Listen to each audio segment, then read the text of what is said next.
Well, hello everybody. Danny and Wanda back from Pecan Grove here. Guys, I'm fixing to go out and start plowing my sweet potato slips. Y'all, if you've been watching us, you know that the grass and the weeds is taking them over because we've had the sickle bar on the cub to cut the hay in the field with. Well, I've got all the hay cut, and I've finally got all the apparatuses put back on the cub here. And I got ready to go out, and I said, you know what? I've done plowed one row. And I said, you know what, y'all might want to know how I have things set up, because lots of people have cub farm-alls, they got 100s, you got 140s, Super A's. It's all pretty much the same when you hook stuff up on them. The cub is the only one that's really different about the plow shanks and all here. These are a number 16 on a cub farm-all. The ones for the 140 and all that are too large in diameter. These, I think, are 1.1/8 in diameter. The other ones are like 1.25. But what I've done here is I took two toolbars, and I think these are probably 12-inch ones right here, and I mounted them underneath with the bolts right here. They slide through this apparatus right here, and I slid them in, one from each side. And then I took my buzzard wings, which are these right here, and I put them up in here and centered them on the tractor now. The plants will come right through the center right here, and this will protect my little plants from anything that's got going on from the other plows here. And I have, let me mention this, with these shanks sticking up here. On a cub, you have long ones and you have short ones. I always try to use the short ones on the front of the tractor right here, because this is what one of the short ones looks like. It ain't, but it's only like this long. You come back here on the back, these are the long shank ones. These back here are way longer than the ones in the front, and the reason for that is when you're hooking something up, the main thing you have to watch is right here. If you leave this sticking up too high right here, the oil pan is right here. There has been many a hole punched in the bottom of an oil pan because they put the long shanks up here, and when they lifted it all the way up, that shank right there punched a hole in the oil pan, drained the oil out of it. So that is one of the things that you want to watch and make sure of. Now, I have a 6-inch half shovel here that's running right behind these buzzard wings here, because as I plow down, the buzzard wings are going to cut into the soil beside my plants. And then this right here, these half shovels, is going to grab the dirt and throw it right back over the back of these buzzard wings right here. And I'm not going to lose too much height off of my bed. I'll lose a little bit, but as the potatoes get larger, I'll come back in with my rolling cultivators, and I'll my disc killers, whatever you want to call them, and then I'll throw the dirt back up on them for the final time. But this setup right here is just to get rid of the grass and the weeds. Now, there's as many different ways to set one of these tractors up as there are people to set them up. But now, you could use a sweep back here, a very large sweep, if you didn't want to use these, I don't know what you really call these things. We used to just call them bull tongues, but some people call them shovels. So they're all kind of, depends on what part of the country you're from as to what they're called. I think this one's a 8-inch one. I like using these because when I get through, I have a little furrow point down in the ground that my front wheel will stay in. I don't have to worry about it running all over the place. But if you was out actually having to walk the rows and pick and all that kind of stuff, I would recommend using a sweep, because it's very challenging to try to walk in the furrow from this, because your feet are kind of down in a point like this, and where a sweep will just kind of cut it off level and smooth, and it'll cut the grass off underground, and it just kind of stays level. But it's all preferences, however you want to do it. I prefer to use the 8-inch shovels here instead of the sweeps, just because I like for my front wheel to be able to stay in the furrow.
Whew. Okay, guys, we got it plowed. Didn't take 5 minutes, maybe 10 at the most. All we got to do now is come back with a hoe. Ms. Wanda's kind of been cleaning out these right here, and you see kind of what it looks like right here. And what this has done is it's left me a groove right here down beside these.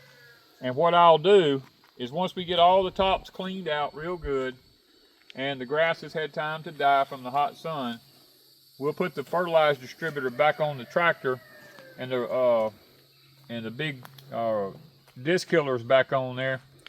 And I'll come in here and we'll put one more application of 8-24-24 down beside these right here, and we'll go ahead and throw the dirt up and bed them. And that'll pretty much be it for the sweet potatoes till we get ready to harvest them. Because once the vines start running, there's not much we can do about it. You know, we can just hope that they go out fast enough that they cover up the grass and everything that tries to come up. Now, these sweet potatoes here, other than the few I planted on the other side that was mine to start with, all came from George's Plant Farm up in Tennessee. If you want to check him out, he's called taterman.com. Fantastic guy, salt of the earth kind of guy. I really like him. I've got a chance to speak to him, you know, a pretty good bit. He has actually sent us some different varieties of actual sweet potatoes for us to do a taste test on, just to give him our opinion and to do a video on it. And guys, why don't y'all come on along with me right now and let's run on up to the house and let's take a test of these sweet potatoes and let's just see how they all turned out.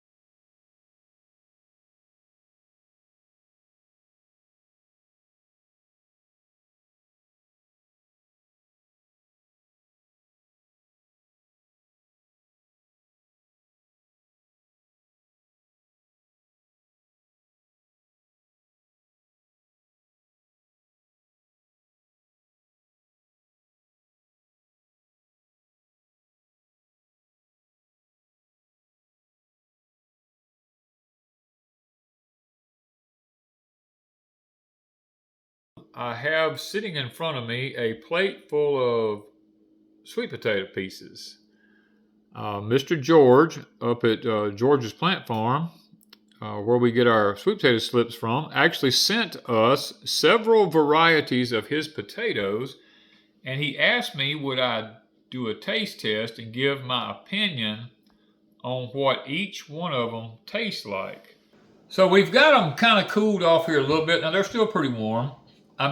First one I'm going to test here is the Nancy Hall. The Nancy Hall was my father's favorite white potato. My dad didn't care for the orange ones. He liked the white Nancy Halls. So I'm going to kind of like peel it off here. And my dad always said they had a little bit of a sweet taste to them. And I have grown them in the past, but I wasn't 100% sure what I was getting from different people was a true Nancy Hall. I don't think ours have ever been that yellow. Ours has all been very, very white. They've been very white. So maybe we didn't get a true Nancy Hall. Right. Dad's look like this. And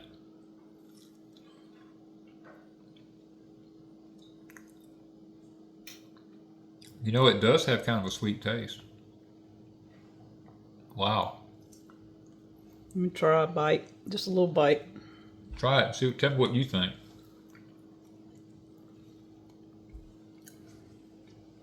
Because you remember the ones we grew were very dry. This is a good sweet potato. This is a good potato. It's not like the white ones we've grown. So some of them were Triumphs that we grew. They were white and they had no taste. Right. But that's a Nancy Hall. This is a true Nancy Hall here. It's very good. I remember it from a kid. Okay, next, I'm going to try the Yellow Jewel. Now, I have never ever tried a yellow jewel.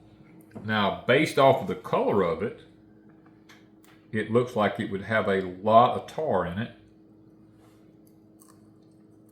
And be sweet. And that it would be really, really sweet. So, we're going to see here.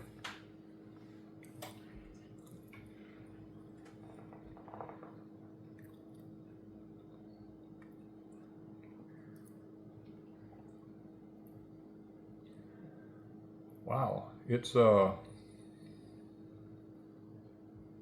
almost it's almost like it has honey in it. You try it and tell me.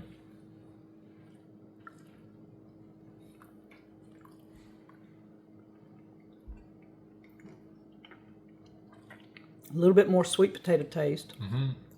It's sweeter. Yeah, a touch sweeter than that. But it's got that hint of like honey. Yeah. Not real sweet, Not but real sweet. just a little sweeter than the Nancy Hall. You want to go to the bunching Puerto Rican? The bunching Puerto Rican. Now, this one looks different than, well, it's called a bunch Puerto Rican is what it's called. The Puerto Ricans that I grew up eating did not look like this. And the ones me and Wanda have grown over the years of growing our sweet potatoes did not look like this. They were real red. They were dark red and a red, I mean, talking about almost a blood red color on the inside. But they were just called Puerto Rican yams. Yeah. Now, I don't know why they use the word yam, because sweet potatoes are not yams. Yams are mainly grown in the Caribbean and Africa. And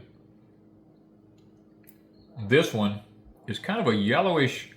More yellow than any of the others. Yeah, it's kind of a yellowish golden except for the color. Nancy Halls. Yeah.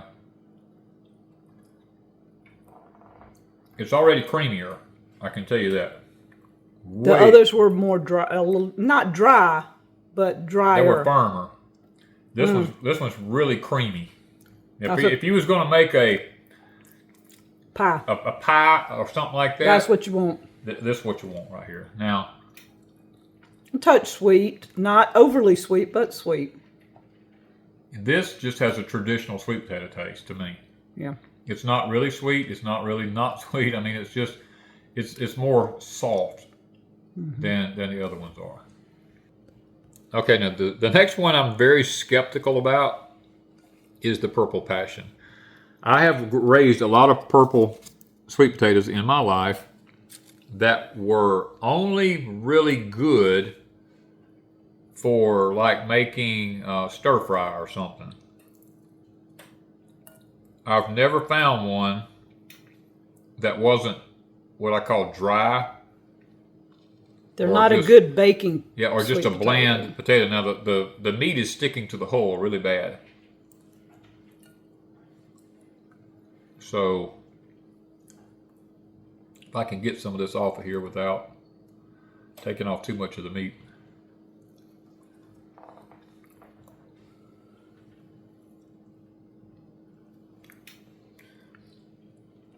No taste. I'm sorry. It's bland.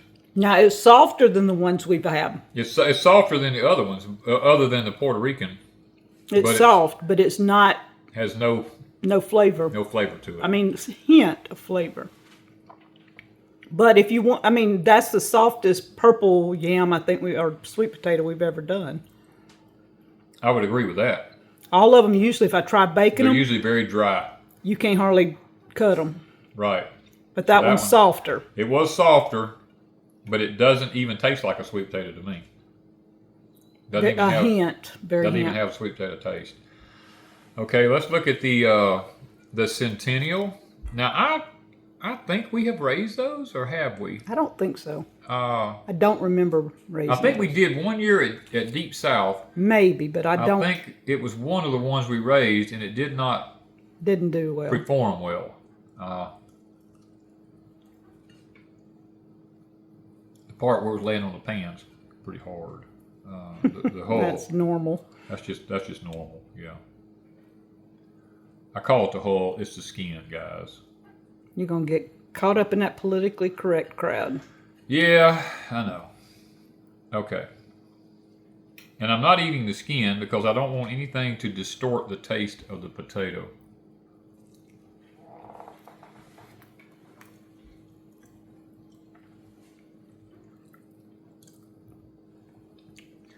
Way firmer. Not my favorite. Almost has a green taste to it. Yeah. You know, like a potato. Like not done, exactly. Like it's not done, but it's in there with all of them, so it's the same size. It's done. No, I don't like that one at all. The center of it is a different color than the outside is. The outside is kind of an orangish color. The center of it is more of a brownish color through the center of it. So, and it wasn't a bad potato. It's just that's what it was, and it has an off taste. I don't like it. I don't like the Centennial. I would not raise it for my own personal use. No. No. No, I mean. Okay, now what's the last one? The last one is the Georgia Jet. Now we've raised these. We've raised the Georgia Jets before. The Georgia Jets, the best I remember, was a very soft potato. Well, yeah. You already tell that. Already tell it, yeah.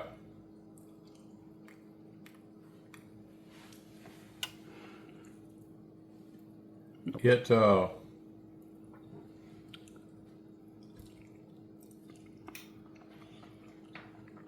softer, more it's definitely. softer, but a touch sweeter. it's not sweet as the others. I like the Beauregards that we grow better. Well, I love the Nancy Hall. Now I did like yeah. I like the Nancy Hall. Probably out of all of these,